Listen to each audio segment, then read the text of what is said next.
Hello everyone. अगर आवाज़ आ रही होगी तो एक बार चेक कर लेता हूँ मैं। इस सेशन को स्टार्ट कर लेते हैं।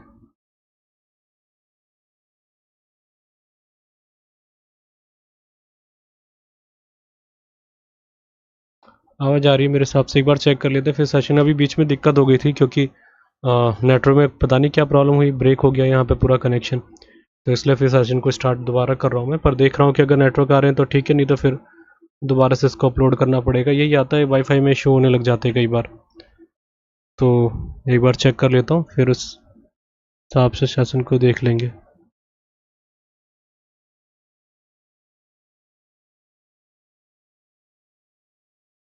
जा रही है मेरे हिसाब से, एक बार चेक कर लेते हैं फिर सेशन। अभी बीच में दिक्कत हो, ठीक है, सेशन को स्टार्ट कर लेते हैं। अभी बीच में प्रॉब्लम ये आ गई थी कि पता नहीं वाईफाई में कोई इशू आने लग गया था, इसलिए सेशन रुक गया मेरा। तो दोबारा मेरे पास क्लास लेने का समय, तो फिर मैंने देखा दोबारा देख लेते। क्लास लाइव लेना ज़रूरी है क्योंकि आर्यन राज कह रहे गुड आफ्टरनून। Good afternoon. तो सेशन को स्टार्ट कर लेते हैं क्योंकि वो ब्रेक इसलिए हो गया था, पता नहीं नेटवर्क में क्या इशू आने लग गए थे।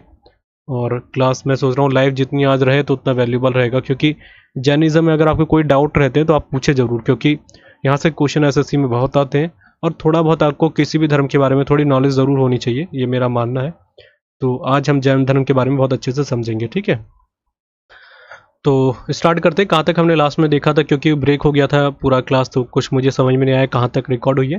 फिर भी हम दोबारा से एक बार जल्दी से एक रिकॉल कर लेते हैं। मैंने बताया था कि ब्राह्मणवाद ज़्यादा बढ़ने के कारण, प्रथमेश कह रहे हैं सर आपने Indian national movement modern history कौन सा पार्ट में है आपने कोर्स कंप्लीट किया? सर आपने इंडियन नेशनल मूवमेंट बता तो रखा, सारा मॉडर्न हिस्ट्री के पार्ट है।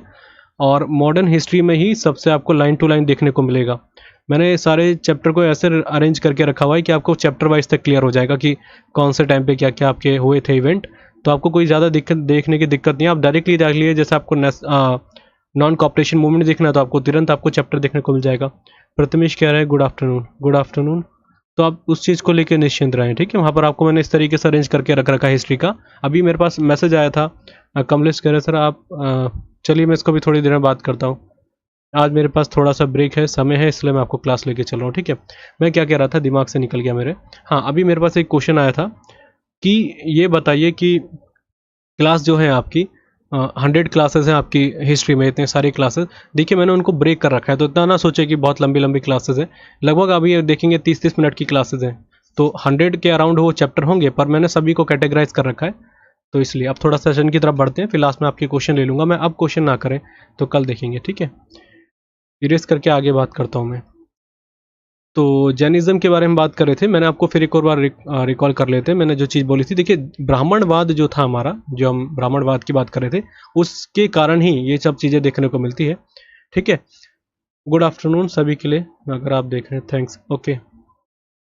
तो ब्राह्मणवाद के कारण मैंने बताया था आपको ये सब चीज़ें देखने को मिली कि नए नए धर्म बने। फिर मैंने बताया जैनिज्म के बारे में हम इंट्रोडक्शन की तरीके समझते हैं। तो जैनिज्म के इसके जो अनुयायी होते थे, उसके फॉलोवर को, उनको क्या कहा जाता था? जैनास कहा गया, ठीक है, या जैनी कहा जाता है, जैन कहा जाता है।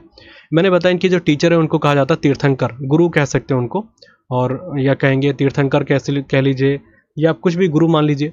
और उन्होंने, उनका जो मेन काम है वो है सेल्वेशन का, जिसको कहते हैं आप मुक्ति, ठीक है, मुक्ति दिलाने का। जैसे मुक्ति मतलब क्या है, हमारे धर्म में या किसी भी धर्म में अगर आप देखेंगे, एक ना एक उनका एक ऐसा पॉइंट होता है कि आपको लास्ट में ये चीज़ बताई जाती है, अगर आप इस तरीके से अपने काम करेंगे तो आने वाले टाइम पे आपको स्वर्ग मिलेगा। अलग अलग धर्म में अलग अलग व्याख्या की गई है, पर सेल्वेशन यही है, मुक्ति मतलब कि आप, इसमें जैन धर्म में ये भी बताया गया कि अगर आप आज के टाइम पे जी रहे हैं तो ये भी आपको देखने को मिलता है कि आप जीते जी आप कैसे सेल्वेशन या मुक्ति प्राप्त कर सकते हैं। जैसे हमारे धर्म में बोला जाता है, जितना हमको नॉलेज है हम उसी हिसाब से पहले बात करें कि हमारे में सबसे पहले, या किसी धर्म में भी क्या कहा जाता है कि आप लोगों की भलाई करें, अच्छा काम करें। ये मुक्ति का सबसे पहला काम है। अगर आप लोगों की रिस्पेक्ट कर रहे हैं, लोगों का आप सम्मान कर रहे हैं, लोगों की सहायता कर रहे हैं, तो हमारी मुक्ति सबसे पहले वही चीज़ है। बात की बातें हम पहले हम कहाँ जा रहे हैं कहाँ नहीं जा रहे वो अलग पॉइंट है, पर हमारा पहला प्रायोरिटी तो ये होनी चाहिए। तो आपसे पूछा जाता है कि बताइए कि जो तीर्थंकर का काम क्या है, तो मुक्ति के लिए मार्ग प्रशस्त करना, ये उन्होंने बताया। क्यों? क्योंकि देखिए इनको इतना लंबा समय लगा, खुद इन्होंने ज्ञान की प्राप्ति करी, तो इतना आसान तो था नहीं। तो इसी कारण इन्होंने ये एक तरीके से, ये समझ लीजिए, मुक्ति प्रदान करने वाले गुरु बने ये। हमारे अभी तक हम बात करते हैं जैन धर्म की बात, तो इसमें टोटल 24 तीर्थंकर रहे, ठीक है, 24। और 24 में से सबसे लास्ट वाले थे हमारे महावीर। महावीर जो थे इनको भगवान महावीर कहा जाता है। भगवान वैसे इंसान थे ये, भगवान इनको इसलिए दे दिया गया टाइटल क्योंकि देखिए जो एक आदमी जिन्होंने आपको एकदम मार्ग प्रशस्त कराया कि आप ये काम करिए, तो वो रियल बात है कि वो भगवान के तौर पे ही हैं। अच्छे काम बोले इन्होंने, कोई गलत काम तो नहीं बोले, इसलिए इनको भगवान के दर्जा दिया जाता है जैन धर्म में, जैन कम्युनिटी में। अब समझते हैं इनके बारे में कि क्या क्या चीज़ें हमको समझनी ज़रूरी है। देखिए पहली बात याद रखिएगा, 24वें नंबर के थे, 24 नंबर के, ठीक है, 24वें नंबर के तीर्थंकर रहे थे ये। कौन? हमारे जो हम बात करें जिनके बारे में, महावीर के बारे में, भगवान महावीर कहा जाता है इनको। देखिए सबसे पहली बात मैं आपको बता दूं, 24वें तीर्थंकर रहे और हम बोल रहे हैं कि इनको हमने सबसे ज़्यादा दर्जा दिया जाता है। आपसे पूछा जाएगा कि जैन धर्म के संस्थापक कौन है, तो हम क्या बोलेंगे, क्या नाम है, महावीर? तो बिल्कुल भी इसको सही मत समझिएगा, बिल्कुल गलत हो जाएगा। क्यों? क्योंकि 24वें नंबर के थे। इनसे पहले 23 लोग रह चुके थे, जिनमें सबसे पहले थे जिनका नाम था ऋषभनाथ, या ऋषभ देव भी कहते हैं उनको, ऋषभ देव या ऋषभनाथ भी कहते हैं, ठीक है, ऋषभ देव, ये थे पहले वाले। पर मैंने आपको बताया वास्तविक अगर आप बोलेंगे जैन धर्म को जिन्होंने प्रचार प्रसार करा, वो व्यक्ति यही थे, महावीर। इन्होंने बहुत प्रचार प्रसार करा। और वास्तविक रूप से अगर आप बोलेंगे संस्थापक कौन थे जैन धर्म के, तो यही व्यक्ति बनते हैं जो भगवान महावीर के रूप में अपना नाम इन्होंने करा। पहले ही सिद्धार्थ के नाम से जाने जाने लगे, फिर सॉरी सिद्धार्थ के नहीं, वर्धमान के नाम से, फिर बाद में इन्होंने अपने आप को अलग नाम दिया गया इनके द्वारा, कई इनके अनुयायियों के द्वारा। अब इन्हीं के बारे में बात करें। सबसे पहले हम बात करते हैं इनके बारे में, 24वें नंबर के थे, पहले नंबर के ऋषभ देव। तो ये पहली बात है कि 23 के 23 हमको याद रखने की जरूरत है कि नहीं, तो बिल्कुल भी नहीं है। हमको मेनली जो मैं बात कर रहा हूँ, आप इनके नाम याद रखिएगा जिनमें से 4 आपके लिए प्रमुख है। सबसे पहली बात, पहले को तो आपको याद रखना है जो ऋषभनाथ थे, ये ऋषभ देव थे, ठीक है। सेकंड भी बहुत जरूरी है, जिनका नाम है अजीत, या अजीता लिखा जाता है, वैसे अजीत बोलते हैं इनको, ये सेकंड नंबर के रहे। इन्होंने बहुत अच्छे काम करे थे। फिर इनके बाद याद आते दूसरे नंबर पे एक और है जिनका नाम है 22वें नंबर पे, फिर आप याद रखिएगा 23वें नंबर के, एंड लास्ट में है आपके 24वें। ये तो हो गए भगवान महावीर, ठीक है। 23वें नंबर के अगर आपसे पूछा जाएगा, उनका नाम था आपका पार्श्वनाथ। यहाँ पे मैं लिख लेता हूँ, पार्श्वनाथ, ऐसे लिखेंगे। इन सभी के नाम रखिएगा। अगर पीडीएफ में मैंने सारे नहीं लिख रखे तो आप थोड़ा सा ध्यान से देख ले एक बार। तो 23वें नंबर के पार्श्वनाथ हो गए। इनके अलावा अगर हम बात करते हैं 22वें नंबर के हैं, उनका नाम है नेमी। वैसे नेमी लिखा जाता है, वैसे इनका पूरा नाम था अरिष्ट नेमी, ऐसे लिखेंगे, अरिष्ट नेमी, ये था इनका पूरा नाम। तो ये सारे के सारे बहुत ज़रूरी, इनमें से 5 को आपको याद रखना है। मैं अगर आपको बोलूँ 24 याद करें तो बिल्कुल बेकार है, वो वर्क आपको नहीं करना उसके ऊपर। आपको बस 5 याद रखने हैं, क्योंकि पहला तो आपको याद रखना पड़ेगा ऋषभ देव के नाम ने, दूसरा अजीत। इनका नाम इसलिए भी ज़्यादा ज़रूरी हो जाता है क्योंकि देखिए जब ऋषभनाथ आते हैं और ये काम करते हैं, तो अजीत जो थे इन्होंने बहुत ज़्यादा एक तीर्थंकर के रूप में बहुत ज़्यादा मेहनत करी, बहुत लंबे लंबा टूर करते थे ये, तब इन्होंने इस चीज़ को फैलाव करा जैन धर्म का। और जैन धर्म की जो शुरुआत करते हैं ना ऋषभनाथ के द्वारा हुई या ऋषभ देव के द्वारा, उसमें बहुत ज़्यादा काम करा था अजीत ने, इसलिए इनका नाम आपको याद रखने की ज़रूरत है। तीसरे नंबर पर हम बात करते हैं जो हमारे नेमी है, इनका भी नाम याद रखना है। फिर इसके बाद 23 नंबर के हैं आपके पार्श्वनाथ। पार्श्वनाथ को एक तरीके से आप इसलिए भी नाम मैंने यहाँ पर बताया है, पार्श्वनाथ देखिए जो कोई भी चीज़ ऐसी होती है जो अर्ली स्टेज होती है, जैसे आप जानते हैं कि कोई चीज़ बन रही है और वो धीरे धीरे पनप रही है, फिर लास्ट में उसका उद्गार हो जाता है। जैसे आप ज्वालामुखी की बात करते हैं, ज्वालामुखी ऐसे बन रहा है, एकदम से उद्गार होगा तो मतलब वो जिसने विस्फोट करने की नींव रखी है, ऐसी तरीके से आप समझ लीजिए पार्श्वनाथ। जैन धर्म में जो स्टार्टिंग की जो आपकी टीचिंग थी, जो जो नए तरीके से इन्होंने स्पीचेस दिए, जो अपने कह सकते हैं अनुयायियों को इन्होंने, भाषण तो नहीं कहेंगे पर ये कहेंगे जो इन्होंने क्या कहा जाता है उसको, स्पीच ही समझ लीजिए, जो इन्होंने अपने अपने एक तरीके से हर लोगों तक ये बातें पहुंचाई, पार्श्वनाथ ही थे। उनसे ही मोटिवेट होकर हमारे जो भगवान महावीर थे, इन्होंने इस पर काम करा, क्योंकि इनको एक तरीके से ये दिख गया था कि किस तरीके से मुझे अपनी बातें लोगों तक पहुंचानी है। इसलिए सबसे ज़्यादा जो प्रचार प्रसार करा था वो महावीर ने करा था। किन से इंस्पायर होकर? पार्श्वनाथ से। तो ये दोनों चीज़ों को रिलेट करके रखना है, इसलिए मैंने दोनों के नाम बताए। नेमी का नाम बहुत ज़्यादा डिटेल में बताने की मुझे खास ज़रूरत नहीं लगी, बस आप 22वें नंबर के याद रखिएगा। क्यों कारण बता रहा हूँ मैं? क्योंकि एसएससी में पूछा जा चुका है ये, इसलिए मैंने इसका नाम को यहाँ पे रखा है इनका, ठीक है। और 22-23 तो याद रखने में कोई दिक्कत है नहीं, 24 आप वैसे याद रख लेंगे, और पहला दूसरा तो आपको याद रखना ही है, ठीक है। बाकी देखिए मैं एक चीज़ और बता दूं आपको, ये क्वेश्चन आ सकता है कि बताइए, हालांकि एसएससी में आज तक आया नहीं, पर फिर भी याद रखेंगे कि ऋषभ देव या ऋषभनाथ पूछा आ सकता है इनका जन्म कहाँ पे हुआ था। इनका जन्म हुआ था अयोध्या। अब मैं एक दिन क्या हुआ कि किसी से मैंने पूछा था, जब मैं 2016 के टाइम पे तैयारी कर रहा था, तो मैंने पूछा कि ऋषभनाथ के बारे में, पर इसके बारे में मुझे कोई क्लियरिटी नहीं मिल रही थी, क्योंकि कई लोग अलग एक तरीके से नाम बता रहे थे। मुझे लगा जैन धर्म भारत में नहीं पनना एक तरीके से पनपा या बना है, ये भारत में ही हुआ और ऋषभ नाथ ने ही सबसे पहले अयोध्या में इस चीज़ का प्रचार प्रसार करा। तो याद रखिएगा अयोध्या से इनका रिलेशन रहा था, अगर हम उस तरीके से देखते हैं तो। ठीक है, बाकी अगर हम बात करें, देखिए जो आपको ये नाम दिख रहे हैं, ऋषभ नाथ हो गए, अजीत हो गए, नेमी हो गए, इन तीनों का नाम आपको कहाँ पर देखने को मिलता है? यजुर्वेद में। यजुर्वेद में आपसे एक क्वेश्चन आ सकता है, यजुर्वेद यहाँ पर नहीं आएगा। ठीक है, यजुर्वेद ये भी याद रख लीजिएगा, आपका थोड़ा सा ज़रूरी बन सकता है क्वेश्चन। तो यजुर्वेद में इन तीनों का नाम देखने को मिलता है, ऋषभ देव, अजीत और आपका नेमी। इनको अरिष्ट नेमी पूरा इनका नाम बोला जाता है। और अयोध्या से इनका संबंध था, किनका नाम? ऋषभ देव का, क्योंकि पहले तीर्थंकर रहे हैं तो हमको इतना याद होना चाहिए।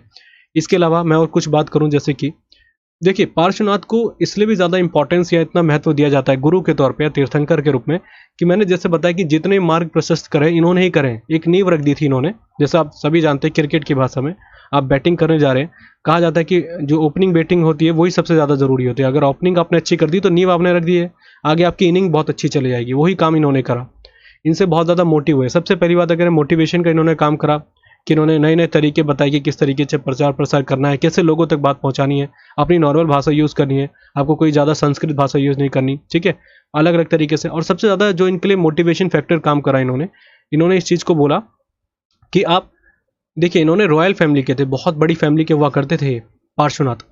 एक अच्छी फैमिली से होने के बावजूद इन्होंने अपने आप को एस्थेटिक रूप में रख लिया, या कह सकते हैं सन्यासी रूप इन्होंने धारण कर लिया।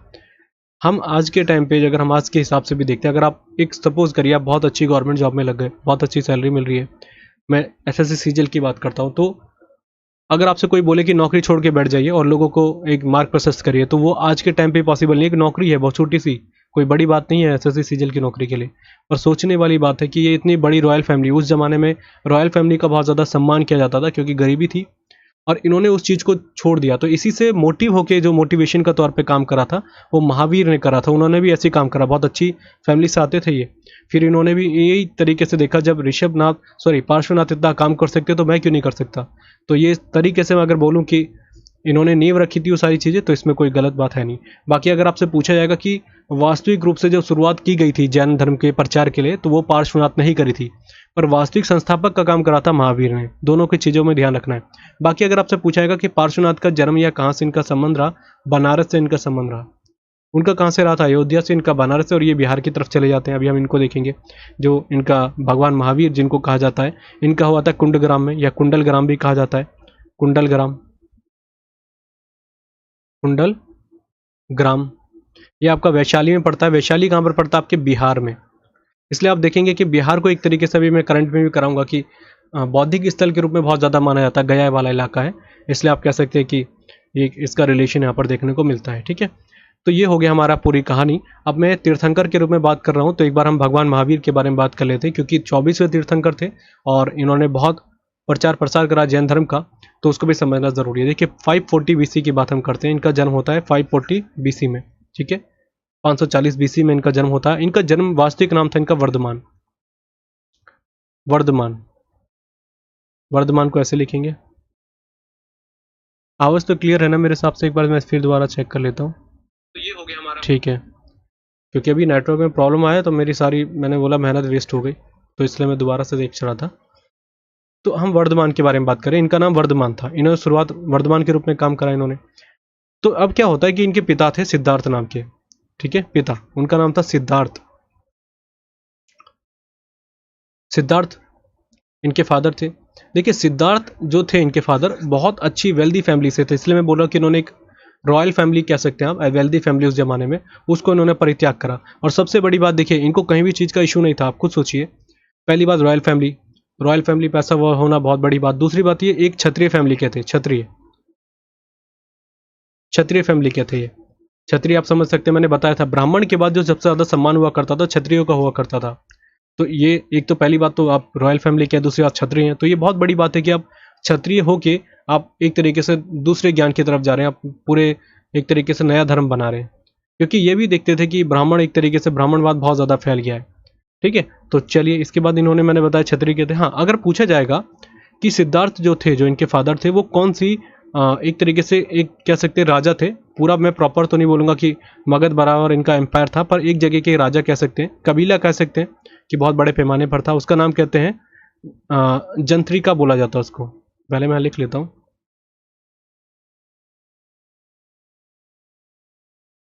ऐसे लिखेंगे जंत्रिका।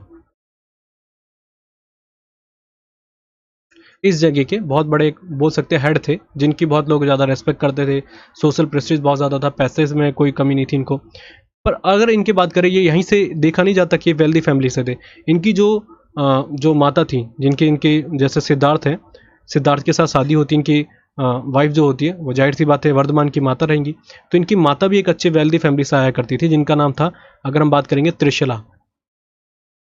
त्रिशला ऐसे लिखेंगे, त्रिशला। ये लिच्छवी नरेश, जिनका नाम था चेतक, उनकी बहन थी ये, चेतक उनकी बहन थी। तो आपको समझ में आ रहा होगा कि माता भी बहुत अच्छी वेल्दी फैमिली से, फादर तो ही ऑटोमेटिक। तो मतलब इनको ये छोड़ने की क्या ज़रूरत पड़ी।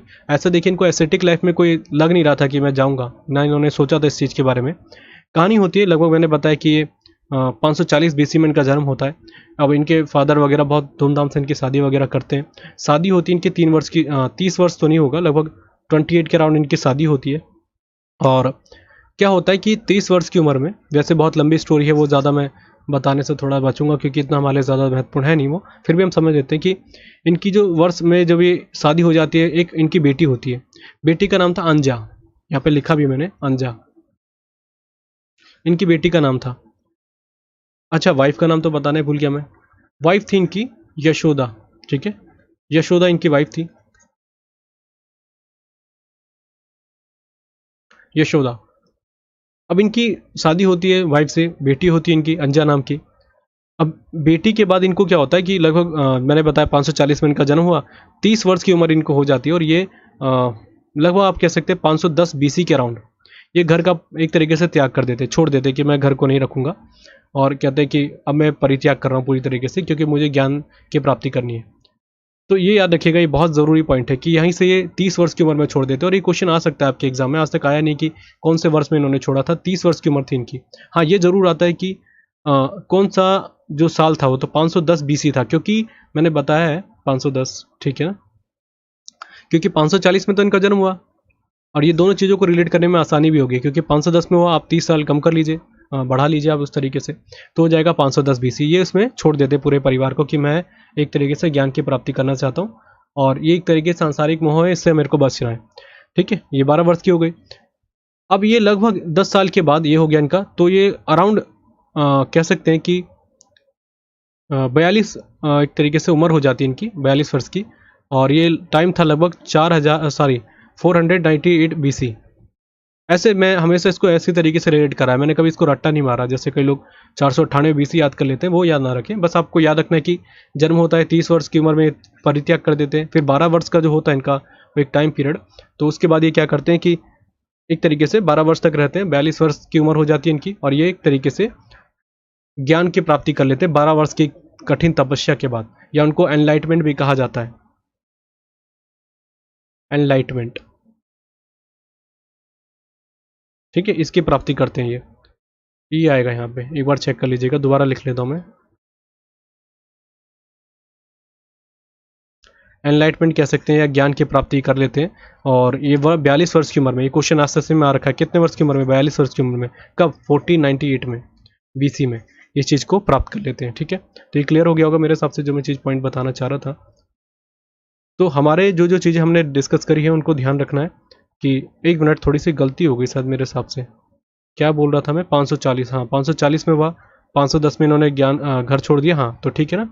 तो ये 42 वर्ष की उम्र में, और ये 14 जो आपका 98 है, लगभग 12 वर्ष आप यहाँ से काउंट कर सकते हैं, और 12 वर्ष की कठिन परिश्रम के बाद 42 वर्ष की उम्र में ये ज्ञान की प्राप्ति करते हैं। कौन सा ट्री था वो, साल ट्री, साल ट्री, इस ट्री के नीचे बैठते हैं, और एनलाइनमेंट मिलता है इनको, और इसको कहा जाता है परफेक्ट नॉलेज, मतलब संपूर्ण ज्ञान। अभी देखिए, सोचिएगा, मैं खुद कई बार कन्फ्यूजन आता था मेरे दिमाग में कि किस तरीके से इनको ये ज्ञान मिला, ज्ञान क्या है, ये समझना सबसे ज़रूरी है। देखिए, ज्ञान उसको कहा जाता है जब आपको पूरी तरीके से आपने हर चीज़ का त्याग दिया हो, आपको लास्ट में पता चले, क्योंकि देखिए आपको लास्ट में हर किसी को मरना ही है, डेथ है उसकी, लास्ट में अंतिम सत्य यही कहा जाता है कि हमारी डेथ है, मरना सभी ने है। पर उससे पहले हम किस तरीके से इस पृथ्वी में आए हैं, भगवान ने हमको क्यों भेजा है, इस सभी के बारे में संपूर्ण ज्ञान ही उसको ज्ञान कहा जाएगा। ज्ञान ऐसे थोड़ी कि हम कहीं भी पढ़ रहे हैं, कुछ पढ़ा रहे हैं, ये सब थोड़ी है लाइफ तो कुछ समय के बाद हमारी समाप्त हो ही जाएगी सभी की। पर आप इस पृथ्वी में आए हैं, तो जो आपके लिए लोगों को ज़रूरत है आपकी, आप उसकी मदद करें पूर्ण तरीके से, वही एक तरीके से ज्ञान कहा जाएगा। तो इन्होंने यही काम करते हैं, ये पूरी तरीके से लगभग 12 वर्ष तक रहते हैं, समझते हैं हर चीज़ को कि क्या क्या पहलू हैं, कई जगह घूमते भी हैं, ये समझते हैं उन चीज़ों को। लास्ट में इनको एक ज्ञान मिलता है साल ट्री में, एक समझ में आ जाता है कि लाइफ का असली में आधार क्या है। उसी तरीके से फिर अपने प्रवचन देते हैं और प्रवचन के थ्रू फिर समझाते हैं क्या क्या कहानी है। एक चीज़ याद रखिएगा, जो मैं यहाँ बता रहा हूँ फैक्ट से मैं थोड़ा बच रहा हूँ, फैक्ट मैंने ज़्यादा नहीं बताया। जैसे साल ट्री आपको मैंने PDF में दे रखा, आप उसको जरूर पढ़ लीजिएगा, ठीक है। जैसे साल ट्री में ये एक तरीके से बैठते हैं, वहाँ पर पूरी इनको जब ज्ञान मिलता है, एनलाइटमेंट उसको कहा गया था, और फिर इसके बाद ये अपने एक तरीके से प्रचार प्रसार करने लग जाते हैं अपने पूरे ज्ञान को चारों तरफ।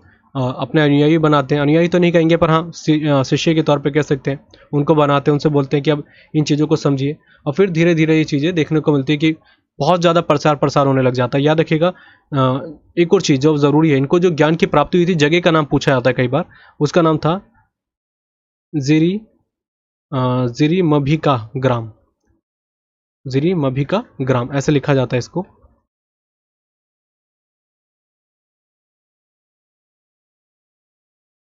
ये ग्राम कहा जाता है, मतलब जहाँ पर ये आज के टाइम पे शायद प्रेजेंट टाइम में झारखंड है, 100% झारखंड ही होगा, ठीक है, झारखंड में है ये।